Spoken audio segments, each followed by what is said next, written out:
नमस्कार। आखिर 64 साल बाद कांग्रेस का राष्ट्रीय अधिवेशन गुजरात में, और वो भी अहमदाबाद में, जहां मोदी शाह की पूर्ति बोलती है। अब आप जरा सोचिए, जहां भारतीय जनता पार्टी ने अपने इतने किले मजबूत कर रखे, आखिर वहां कांग्रेस क्या करने जा रही है? देखिए, ये अधिवेशन सिर्फ एक मीटिंग है जो कांग्रेस के लिए करो या मरो टेस्ट होगा।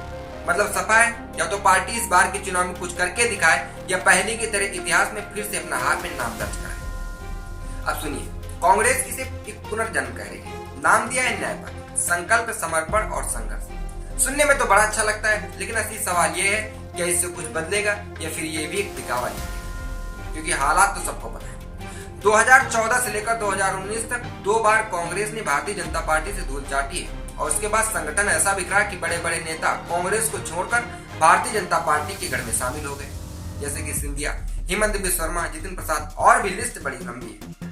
अब अगर हम गुजरात की बात करें तो कांग्रेस का ग्राफ लगातार गिरा है। 2022 में विधानसभा चुनाव में पार्टी को मात्र 17 सीटें मिली थी, और अगर हम बात करें भारतीय जनता पार्टी की, तो भारतीय जनता पार्टी को 156 सीटें मिली। मतलब कांग्रेस और बीजेपी के बीच मुकाबला तो कहीं था ही नहीं।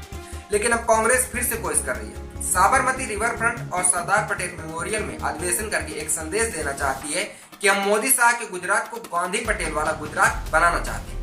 सुनने में पूरी तरह से भावात्मक अपील लगती है, लेकिन पॉलिटिक्स में सिर्फ भावनाओं से काम नहीं चलता। जमीनी हकीकत यह है कि भारतीय जनता पार्टी का नेटवर्क, आरएसएस का सपोर्ट और मोदी शाह की ब्रांडिंग, इन सब के सामने कांग्रेस को कहीं पर भी टिकने नहीं देती है। अब आते हैं कांग्रेस के अधिवेशन के एजेंडे पर। कांग्रेस बेरोजगारी, महंगाई, किसान आंदोलन, सीए, वक्फ बोर्ड बिल जैसे मुद्दों को पूरी तरह से इस बार गुजरात के चुनाव में उठाना चाहती है। और हाँ, राहुल गांधी ने तो यहाँ तक कह दिया है, कांग्रेस के नेता आधे से ज्यादा भारतीय जनता पार्टी के जो कांग्रेस में बैठे हैं। अब भाई, जब अंदर ही सफाई नहीं होगी तो आखिर बाहर कांग्रेस क्या लड़ाई लड़ेगी? बीजेपी तो पहले से ही तैयार बैठी, कह रहे कांग्रेस दिशाहीन, वंशवादी है, और उसका यह अधिवेशन सिर्फ हताशा का सबूत है।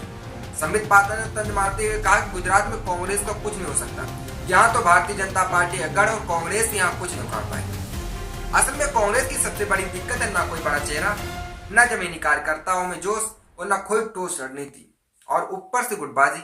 यानी कि पार्टी अंदर से ही पूरी तरह से खोखली हो चुकी है। ऐसे में अहमदाबाद का अधिवेशन पार्टी के लिए या तो करो या मरो जैसा मूवमेंट बन चुका है। अगर कांग्रेस यहाँ अपनी रणनीति साफ करे, संगठन को मजबूत करे और युवा चेहरों को सामने लाए, तो शायद शुरुआत की वापसी हो सकती है। वरना यह अधिवेशन बस एक इवेंट बनकर रह जाएगा, और लोग कहेंगे कि भैया बदला तो कुछ है नहीं। अब देखना यह है कि यह अधिवेशन कांग्रेस को नई दिशा देगा या फिर इतिहास में एक और मौका गवाएगा।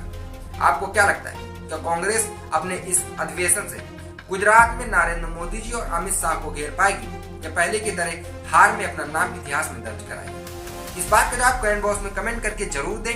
देखते रहिए हालचाल। जय